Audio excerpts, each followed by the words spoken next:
बिस्मिल्लाहिर्रहमानिर्रहीम, अस्सलाम वालेकुम दोस्तों, नई वीडियो में खुश आमदीद। दोस्तों, पाकिस्तानी तारीख का सबसे अहसन कदम। पाकिस्तान के साबिक वजीर आज़म इमरान खान ने मजिस्ट्रेट ज़ेबा चौधरी से अदालत में जाकर माफी मांग ली, लेकिन हुकूमत की जानिब से उठाया जाने वाला हर कदम उल्टा पड़ने लगा। तमाम तर केसेस मुआफ होने के बावजूद, तमाम तर NRO 2 मुकम्मल होने के बाद एक बार फिर चार्जशीट तैयार हो गई। पाकिस्तान के वजीर दिफा ख्वाजा आसिफ के बयान ने फौज को मुतनाज़े बना दिया, जबकि शाहिद खाकान अब्बासी ने अदलिया पर वार कर दिया। कप्तान ने हतमी कॉल का ऐलान कर दिया।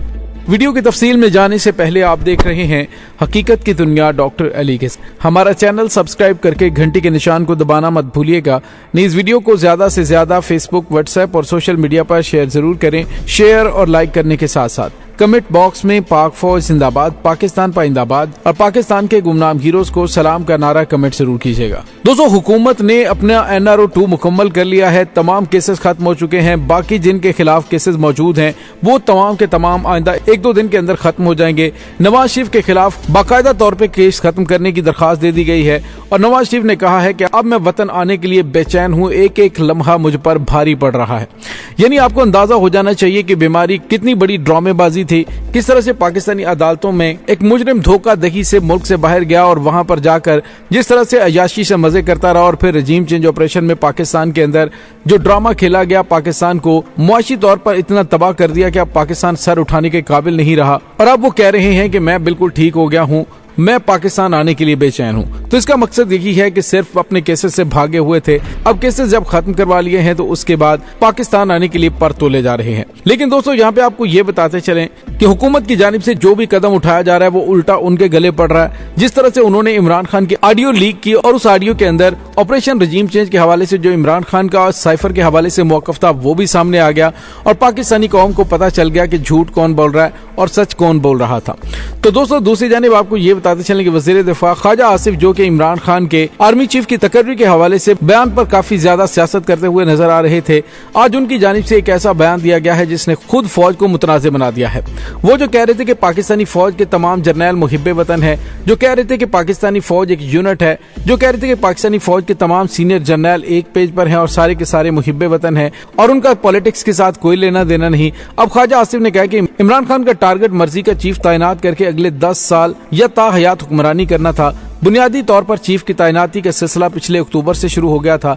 वो चाहते थे कि कतार इस तरह बनाई जाए कि मर्जी के बंदे आगे आए। अब दिन गुजरने के साथ इमरान खान की बेचैनी बढ़ती जा रही है।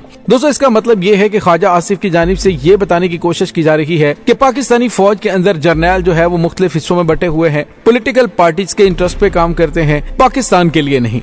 और दोस्तों, सवाल ये पैदा होता है कि अगर ख्वाजा आसिफ कहते हैं इमरान खान अपनी मर्जी का आर्मी चीफ लाना चाहते थे तो इसमें मुजायका क्या था। जियो टीवी पर गुफ्तगू करते हुए उसने कहा कि आजकल के दौर में जब किसी मुल्क की साइबर सिक्योरिटी नहीं होगी तो दिफा भी कमजोर होगा। साइबर सिक्योरिटी अहम हथियार बन चुका है जिसके लिए किसी सरहद की जरूरत नहीं होती, बल्कि कोई भी एक क्लिक से मकसद हासिल कर सकता है और इससे आपके अहम राज दूसरों के हाथ जा सकते हैं। हमारे यहाँ खुदा न खास्ता कोई बैरूनी लोग हमारे मुल्क में कंफ्यूजन और इंतशार पैदा करने की कोशिश कर रहे हैं। 2-3 ऑडियो लीक से साबित हो चुका है कि वजीर आजम दफ्तर में अहम गुफ्तगू होती है, वहाँ कुछ न कुछ तो है जो बातें सुनी जा सकती हैं। ऐसे लोग हैं जो कहते हैं न खेलेंगे न खेलने देंगे, वो मुल्क के दर पे हो चुके हैं। ये मेरा अपना तजिया है। उसने कहा मेरा ख्याल है कि ऑडियो लीक्स वाला ग्रुप पाकिस्तान के अंदर हो सकता है, क्योंकि जब किसी के मकासद पूरे नहीं हो सकते तो इन मकासद के खिलाफ हो जाते हैं। दिन गुजरने के साथ इमरान खान की बेचैनी बढ़ रही है। अब मीडिया बता रहे कि इमरान खान की सदर मुमलिकत के जरिए आर्मी चीफ से मुलाकात हुई है। अंदर जाकर ये कुछ कहते हैं और बाहर आकर कुछ कहते हैं। दोस्तों, यहाँ पे आपको ये बताते चले कि दूसरी जानिब साबिक वजीर आजम शाहिद खाकान अब्बासी ने भी अदलिया और फौज के खिलाफ बयान दिया है, जिसमें उन्होंने कहा कि सीनियरिटी की बुनियाद पर आर्मी चीफ की तकर्री के मुल्क और फौज पर मनफी असरात मुरतब होंगे। क्या सुप्रीम कोर्ट के सीनियर तरीन जज को चीफ जस्टिस बनाने का तजर्बा दुरुस्त साबित हुआ? तो दोस्तों, सवाल ये पैदा होता है कि शाहिद खाकान अब्बासी का मकसद पाकिस्तान की सुप्रीम कोर्ट के जजेस को मुतनाज़े बनाना है। यानी जो भी फैसले इनके अपने खिलाफ हों तो वो बंदा ठीक नहीं, जो फैसले इनके अपने हक में हों वो बंदा बहुत अच्छा है।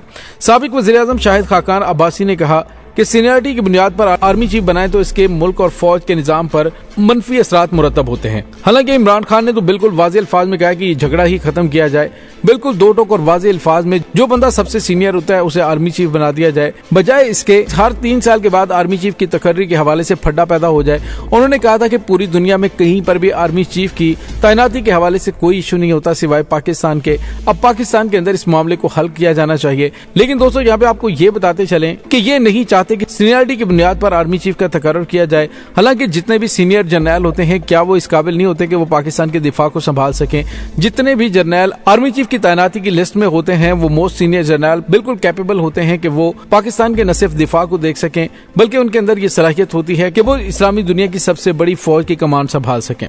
दोस्तों दूसरी जानिब आपको ये भी बताते चलें कि इमरान खान ने एक अच्छी रवायत कायम करते हुए एडिशनल सेशन जज ज़ेबा चौधरी की अदालत में पेश होकर वहाँ पर माजरत की। इमरान खान ने रीडर से मुकालमे में कहा कि जज ज़ेबा चौधरी को बताना कि इमरान खान आए थे चेयरमैन पाकिस्तान तहरीक इंसाफ और वो जुडिशल मजिस्ट्रेट ज़ेबा चौधरी से माफी मांगते हैं। रीडर आप गवाह रहना मैं आया था माफी मांगने और बाद इमरान खान अदालत से बनी गाला रवाना हो गए। सवाल ये पैदा होता है कि पाकिस्तान की मौजूदा हुकूमत में क्या किसी के अंदर इतनी जुर्रत है कि एक मजिस्ट्रेट के पास अपनी गलती की माफी मांगने के लिए जाएं। दोस्तों इससे इमरान खान को कोई फर्क नहीं पड़ता, वो एक लीडर हैं और लीडर रहेंगे और पाकिस्तानी कौम के दिल में और अदलिया के दिल में उनके लिए इस हवाले से ज्यादा एहतराम बढ़ा है। और दोस्तों दूसरी जानिब आपको ये बताते चलेंगे मरियम नवाज के एवनफील्ड रेफरेंस में बरी होने के बाद पाकिस्तान तहरीक इंसाफ के रहनुमाओं की जानिब से भी रद्द-ए-अमल जारी किया जा रहा है। पाकिस्तान तहरीक इंसाफ के रहनुमाओं की जानिब से कहा गया कि अब ये मामला कई बार से इस्लामाबाद हाई कोर्ट में लटके रहने के बाद बिलाखिर सुप्रीम कोर्ट जाएगा।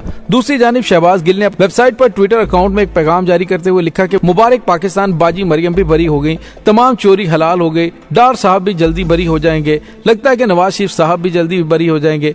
उन्होंने लिखा जिस स्पीड से शरीफ खानदान को NRO 2 मिला है, नैब के वकील तो मरियम के वकील लग रहे थे। आज के इस फैसले से पाकिस्तान 30 साल पीछे चला गया। रहनुमा PTI मुराद सईद ने रद्द-ए-अमल देते हुए कहा कि सोशल मीडिया पर लिखा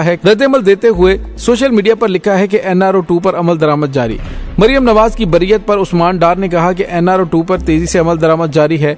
सेनेटर शिबली फराज ने अपने ट्विटर में लिखा कि लंदन तो क्या मेरी पाकिस्तान में भी कोई जायदाद नहीं, पाकिस्तान जिंदाबाद। असद उमर ने कहा कि रोज बरोज महंगाई बढ़ रही है और इम्पोर्टेड हुकूमत के लीडरों के मुकदमे खारिज हो रहे हैं। ये हैं वो असल मकासद जिनके लिए साजिश करके इमरान खान को हटाया गया। दोस्तों यहाँ पे आपको ये बताते चलें इमरान खान ने अगले 8 दिन के लिए लॉन्ग मार्च की कॉल देने का फैसला कर लिया है। तहरीक इंसाफ के सीनियर रहनुमा और साबिक स्पीकर कौमी असम्बली असद कैसर की जानिब से लॉन्ग मार्च से मुतल्लिक अहम ऐलान किया गया है। उन्होंने कहा कि हमारी बर्दाश्त को हमारी कमजोरी न समझा जाए। इमरान खान अगले 8 दिनों में लॉन्ग मार्च की फाइनल कॉल देने जा रहे हैं। लॉन्ग मार्च की कॉल के लिए 8 दिन से 1 दिन भी ऊपर नहीं होगा। दूसरी जानिब पाकिस्तान तहरीक इंसाफ के चेयरमैन इमरान खान ने गुज़िश्ता रोज मुजफ्फराबाद में अवामी जलसे से खिताब करते हुए कहा कि पाकिस्तानी तारीख का सबसे ज्यादा फैसला कुन वक्त है। जो भी समझता है कि हम इन चोरों को कबूल कर लेंगे वो किसी गलत फहमी में ना रहे। मैं कौम को कॉल देने वाला हूँ, अपनी तैयारी मुकम्मल कर रहा हूँ। उन्होंने कहा शहबाज शरीफ तुम्हारा शुक्रिया अदा करता हूँ कि तुमने वजीर आजम दफ्तर मेरी और आजम खान की ऑडियो लीक की। अब दुनिया को पता चलेगा कि वो साइफर एक हकीकत है। आपने मुझे नुकसान पहुंचाने की कोशिश की लेकिन अपना ही बड़ा गर्क कर लिया। हमारे सफीर को अमरीकी डोनाल्ड डू कहता है कि अगर इमरान खान को अदम एतमाद पर शिकस्त न हुई तो पाकिस्तान को नुकसान उठाना पड़ेगा। अगर शहबाज शरीफ चेरी ब्लॉसम को ले आए तो माफ कर दिया जाएगा।